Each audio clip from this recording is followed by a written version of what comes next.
കരുവന്നൂർ സഹകരണ ബാങ്ക് തട്ടിപ്പ് കേസിൽ നിർണായക നീക്കവുമായി എൻഫോഴ്സ്മെന്റ് ഡയറക്ടറേറ്റ്. ബാങ്കിൽ ഇഡി കണ്ടെത്തിയ സിപിഎമ്മിന്റെ 5 രഹസ്യ അക്കൗണ്ടുകളുടെ വിവരങ്ങൾ തെരഞ്ഞെടുപ്പ് കമ്മീഷന് കൈമാറി. ഒപ്പം ധനമന്ത്രാലയത്തിനും RBIക്കും വിവരങ്ങൾ കൈമാറി. സഹകരണ നിയമങ്ങൾ ലംഘിച്ചും ബാങ്ക് ബൈലോ അട്ടിമറിച്ചുമാണ് അക്കൗണ്ടുകൾ തുടങ്ങിയതെന്നാണ് ഇഡി ആരോപണം. ഭൂമി ഇടപാടുകളിലെ തുക നിക്ഷേപിക്കാനും ബിനാമി വായ്പകൾക്കുള്ള പണം വിതരണം ചെയ്യാനും അക്കൗണ്ടുകൾ ഉപയോഗിച്ചു. ഓഡിറ്റ് വിവരങ്ങളിൽ നിന്ന് മറച്ചുവെച്ചെന്നും ഇക്കാര്യം ഗൗരവമായി പരിഗണിക്കണമെന്നും ഇഡി ആവശ്യപ്പെട്ടിട്ടുണ്ട്.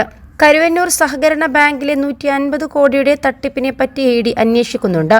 പാർട്ടി ഓഫീസിന് ഭൂമി വാങ്ങാനും പാർട്ടി ഫണ്ട്, ലെവി എന്നിവ ശേഖരിക്കാനുമാണ് സിപിഎമ്മിന്റെ പേരിൽ 5 ബാങ്ക് അക്കൗണ്ടുകൾ തുറന്നതെന്നാണ് ഇഡി റിപ്പോർട്ടിലുള്ളത്.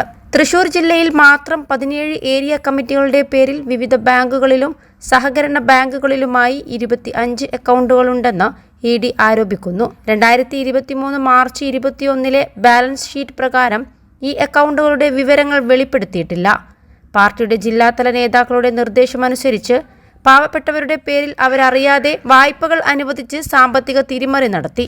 മുൻമന്ത്രിയും CPM MLAയുമായ AC മൊയ്തീന്റെ നിർദ്ദേശപ്രകാരം ഇത്തരത്തിൽ ധാരാളം ബിനാമി വായ്പകൾ അനുവദിച്ചതായി കണ്ടെത്തിയെന്നും ഇഡി ചൂണ്ടിക്കാട്ടുന്നുണ്ട്.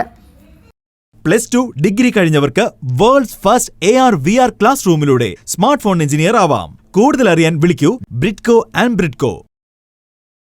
കരുവന്നൂരിൽ മാത്രമല്ല, കേരളത്തിലെ ഒട്ടേറെ സഹകരണ സൊസൈറ്റികളിലും സമാനമായ ക്രമക്കേടുകളുണ്ട്. കേസു അന്വേഷണവുമായി ബന്ധപ്പെട്ട് ഏകദേശം 87 കോടി രൂപയുടെ സ്വത്തുക്കൾ കണ്ടുകെട്ടി. 4 പേർ അറസ്റ്റിലായെന്നും ഇഡി വ്യക്തമാക്കി. ഇഡിയുടെ കണ്ടെത്തലിന്റെ അടിസ്ഥാനത്തിൽ ആദായനികുതി വകുപ്പും അന്വേഷണം ആരംഭിച്ചിട്ടുണ്ട്.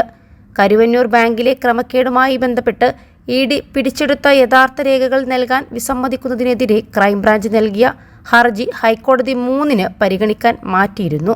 ജനുവരി 16 തെരഞ്ഞെടുപ്പ് കമ്മീഷന് അയച്ച കത്തിലാണ് കരുവന്നൂർ സഹകരണ ബാങ്കിലെ 5 രഹസ്യ അക്കൗണ്ടുകളെ സംബന്ധിച്ച് ഇഡി വിശദീകരിച്ചിരിക്കുന്നത്. നിയമവിരുദ്ധമായിട്ടാണ് ഈ അക്കൗണ്ടുകൾ ആരംഭിച്ചതെന്നാണ് ഇഡിയുടെ ആരോപണം.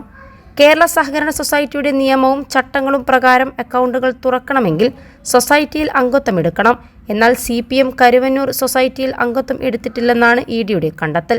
സഹകരണ ബാങ്കുകളിലെ കണക്കുകൾ വെളിപ്പെടുത്താത്തത് മാർഗരേഖയുടെയും ചട്ടങ്ങളുടെയും ലംഘനമാണോ എന്ന് പരിശോധിക്കണമെന്നും ഇഡി തെരഞ്ഞെടുപ്പ് കമ്മീഷനോട് ആവശ്യപ്പെട്ടു. കരുവന്നൂർ സഹകരണ ബാങ്കിൽ CPM നേതാവും മുൻ മന്ത്രിയുമായ AC മൊയ്തീന്റെ നിർദ്ദേശപ്രകാരം വ്യാപകമായി ബിനാമി ലോണുകൾ നൽകിയെന്ന് ഇഡി കണ്ടെത്തിയിട്ടുണ്ട്. സാധാരണ പാർട്ടി അംഗങ്ങളുടെ വസ്തുക്കൾ ഈടുവെച്ച് അവർ അറിയാതെ പണം കൈമാറ്റം ചെയ്തു. ഒരേ വസ്തു ഈടുവെച്ച് വ്യത്യസ്ത ലോണുകളാണ് നൽകിയത്. അതുപോലെ വസ്തുവില പെരുപ്പിച്ചു കാണിച്ചാണ് ലോണുകൾ നൽകിയതെന്നും ഇഡി ആരോപിക്കുന്നുണ്ട്.